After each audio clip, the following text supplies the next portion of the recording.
Hello everybody, it's C-Money.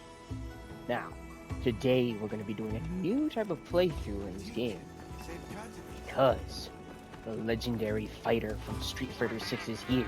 The legend, the demon himself, Akuma. So, ladies and gents, we're going to be doing his quests now. Now this time I haven't done them, and we're actually going to do them together this time. I heard from the others, yes. As I then made my way over to Alma to try and find the event quest, I then searched around and I realized, wait a minute, there is no event quest. What's that supposed to mean? Then it hit me, wait, it's a special event quest, so I needed to do a side quest first. So then I made my way over to the oil well basin to where Quinn wants to talk to me, and, well, just like the me that's happening right now, We're going to go there, find him, we're going to train, we're going to learn the martial arts of Akuma's ways. upon locating the target Quinn, I immediately rush over there to figure out what the hell she's on about, trying to find Akuma. So then, I go and she's like, hey, listen, I need your help with something. And I'm like, sure, what's up? What's going on? She's then like, listen, these temper monsters have been cooping around all over the place. And it seems like, to one exception, all items report that they've all dried up overnight. I need your ass to figure out what the hell's going on and try and help me out here. Trying to save the economy type shit. He's like, alright, shit, why not? As Quinn is happy to see that we have accepted the quest, she then explains that we need to find 2 corpses in the middle and upper strata yet. So, I then begin my search in order to pursue what I needed the most: ultimate strength. Now, unfortunately for me, on the other hand, finding these corpses is a lot easier said than rather done. Since this place is so confusing, it's basically a maze while you're trying to navigate while you're high and on acid. So, I then decided to do something else instead, and go try and talk to the 2 other optional quests first. Now, I'm not going to show that footage because that would be wasting y'all times, and I haven't uploaded in the longest. So we're going to skip to the upper strata and find the first corpse. And as we find it, it is a tempered Rathian, unable to move, dead. It is a tempered Rathian, killed, and not by normal means. It is only killed by pure hands. Akuma happened. He spawned in out of nowhere, saw this was a threat, and was like, yeah, I need to run them once, expeditiously. After which, we then had to find him immediately. For the amount of destructive damage that he was not only causing to the world, but to this entire environment and our job subscriptions, we needed to stop him. And the best way to do that is to find the last corpse. And because I didn't want to waste time, I looked up where it was, and we immediately rushed to it. After using humanity's most powerful tool, the internet, I then immediately rushed to the final corpse's position in order to get to Akuma a lot faster, and to not waste y'all's time as much. And so, we found it. Wait a moment, A tempered Gypceros, dead, on the rocks, and surprisingly in one piece, considering Akuma's rampage. And after these 2 connections of the tempered Rathian in the upper strata, and the tempered Gypceros in the middle one, our guy then creates an indefinite and immediate trend between these 2 different monster types. And so, he then goes to get help. Upon successfully finding 2 of the corpses in the upper and middle strata, we then talk to one of the local residents of the oil well basin, Maki. We then talk to her about the tempered monsters that have been found dead in both stratas. She then explains how it was a hot topic earlier today, and of how monster hunters have been beating them down with bare fists. Talk about amazing, as she says. While we are taken aback by it, of how tempered monsters can be beaten with their bare hands, Maki suggests that it was something natural. On the other hand, she did think it was something odd, though. So then we began to try and find out the main cause as to why these tempered monsters were like the way they were, and how they could both be killed by bare hands. She then explained that maybe the best way to find it would be going to the lowest part of the oil well basin, the subterranean, and so we headed down there to try and find it.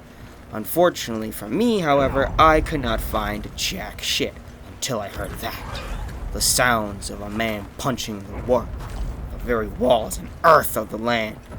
I'm then taken aback. It's like, oh wow, something's different. I then try to find him, trying to figure out where he could be.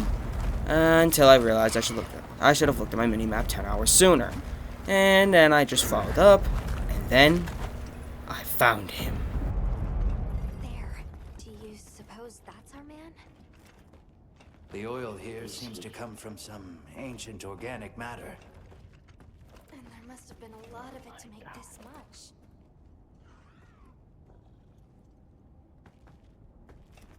Oh. Dude's aura is insane. Look at him. He's posing for dominance. Alright. Let's do this.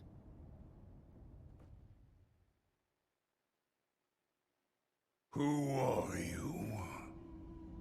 Greetings. We belong to an organization called the Hunters Guild. To put it simply, we hunt monsters.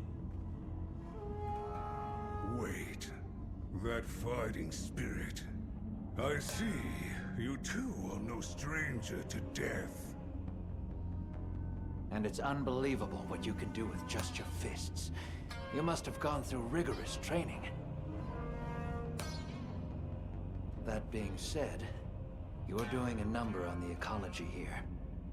I'd like to ask you to stop. What cause have we to hesitate in dispatching these fell beasts? Are you not a hunter?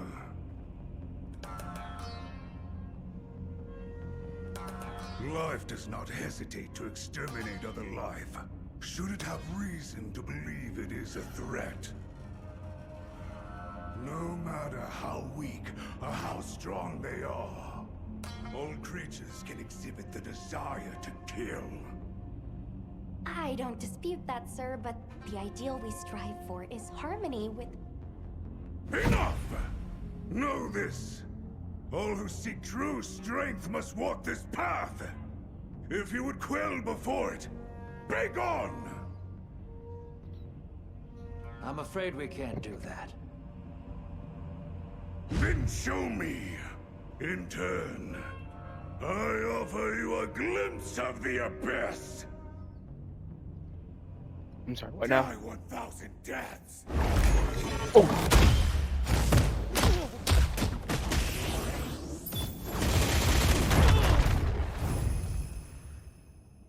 Did he just...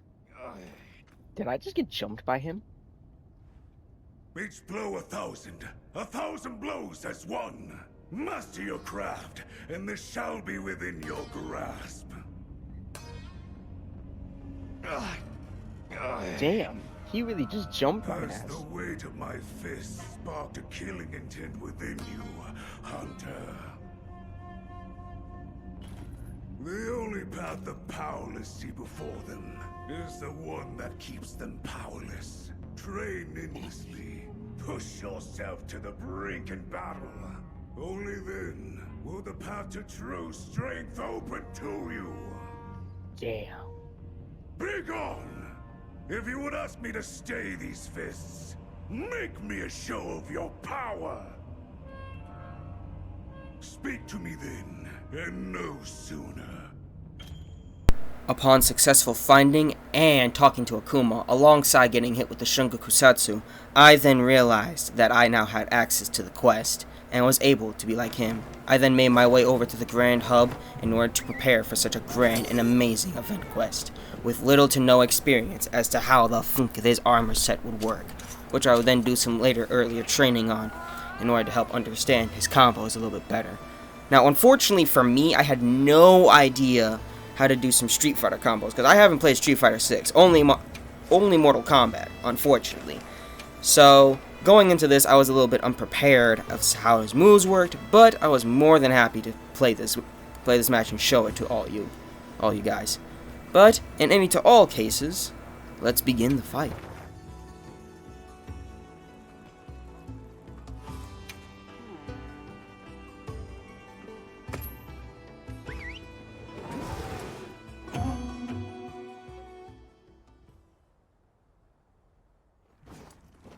Am I imagining, or are you not quite yourself? True strength can only be obtained in a fight with your very life on the line. Now to seek death and face it down. Such intensity, and my eyes must be deceiving me because he looked just like him too. Come, know. Bulma. The battles to the death before me demand your witness. I literally got my ass beat so hard, I literally trained to Sure. become I mean, Akuma. understood. I'm, on it, I guess. Very well. Upon finding all the tempered corpses, talking to Akuma in person, and finally acquiring the arena quest that allows me to become like him, I then immediately began reading his tutorial as to how his moveset worked, how the drive impacts were to affect the monsters, and how each and every consecutive combo can be leaned into one another and extensively used to prepare myself into a brand new experience in fighting monsters. However, first-timers don't technically go well when you just got introduced to it.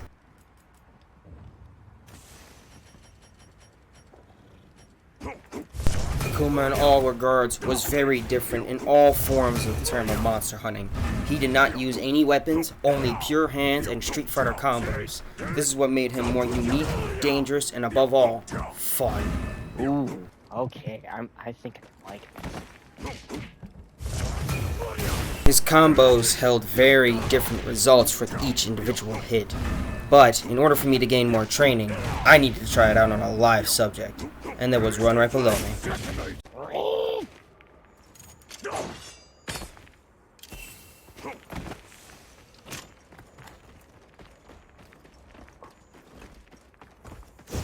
I shall pierce the heavens and cause the earth itself to scream. Sacrifice yourself to the Satsui no Hado! Now, unfortunately for me, I have no idea what the Satsui no Hado is, and Street Fighter 6 reference, I'll happily look that up, and yeah, continue on with the beat.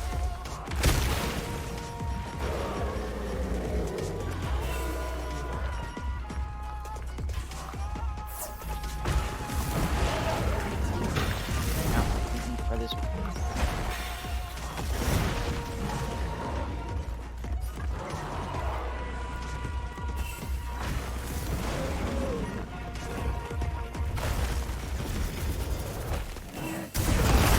Oh,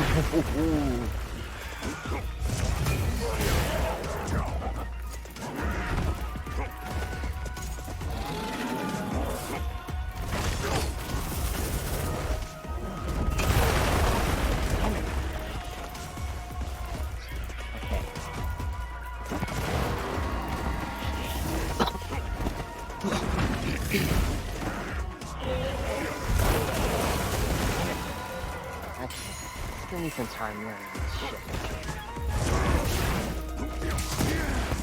This is the battle I hunger for!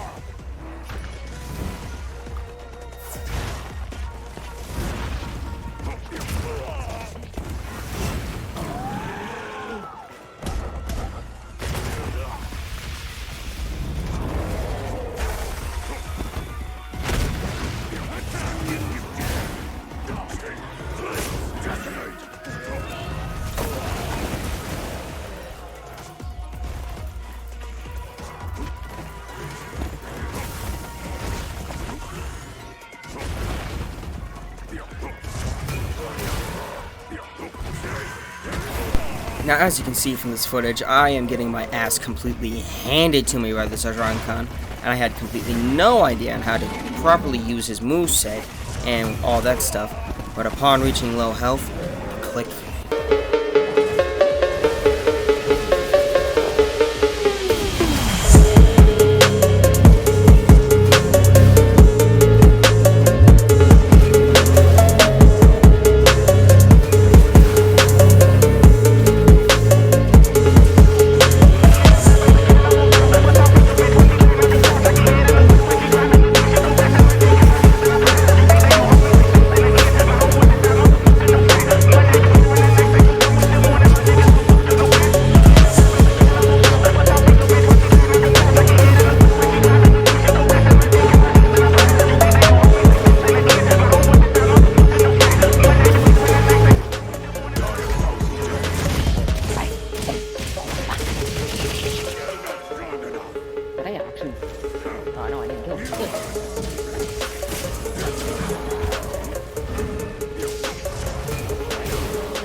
Akuma was many things in this entire collaboration.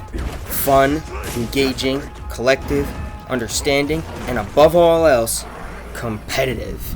When I fought this Arjankan, I realized two things.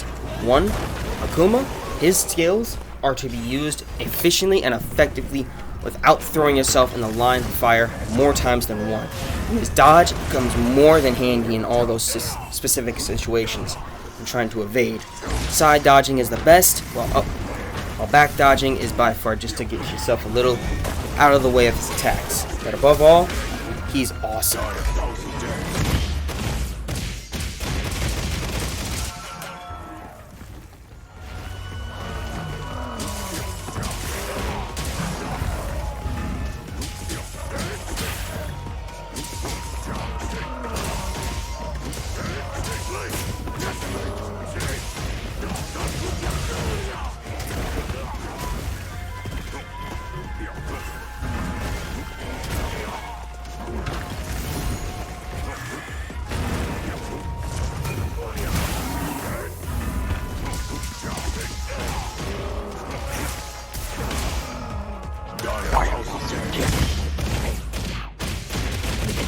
This animation never gets old.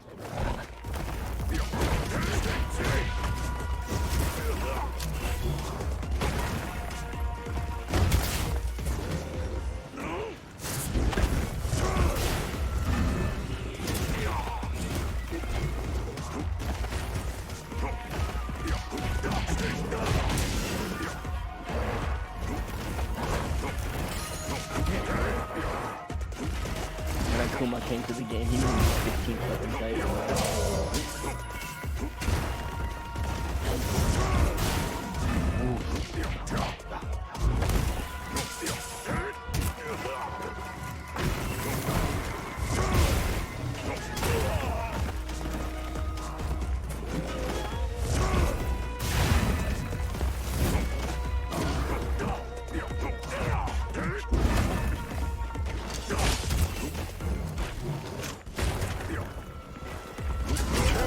It was finally done, upon many minutes of fighting this guy, and successfully pulling off combos that Street Fighter fans would be more than proud of. I then finally managed to acquire the Akuma armor set. And, above all else, I managed to win that shit with an awesome looking windscreen in the back time. And then look at this man. He's out here looking for the next fight. He doesn't even care that he just took on Rajang's western cousin. And instead, he's looking on to beyond the horizons. Like, I want more combat. Alrighty, ladies and gentlemen. So without further ado, now, let's get to crafting his armor. Now, now I wonder. I just wonder just a tad bit here. How can I serve? Let's see. Here it is. Should I begin?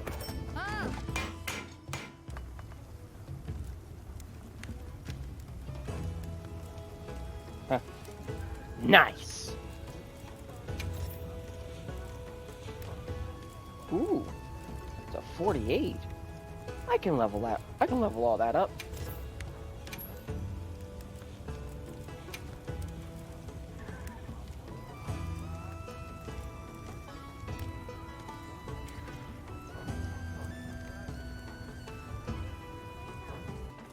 Now that the armor has been officially created and all that good stuff, I'm gonna leave this episode here. But that being aside, my next video is going to be about Elden Ring Night Rain and how I tried to go through all those bosses and trying to defeat Cerberus with all that extensive bullcrap. But that's a video for another time, hopefully soon, and all that. That's just all for this video, and I hope you all enjoyed, and I will talk to you all later.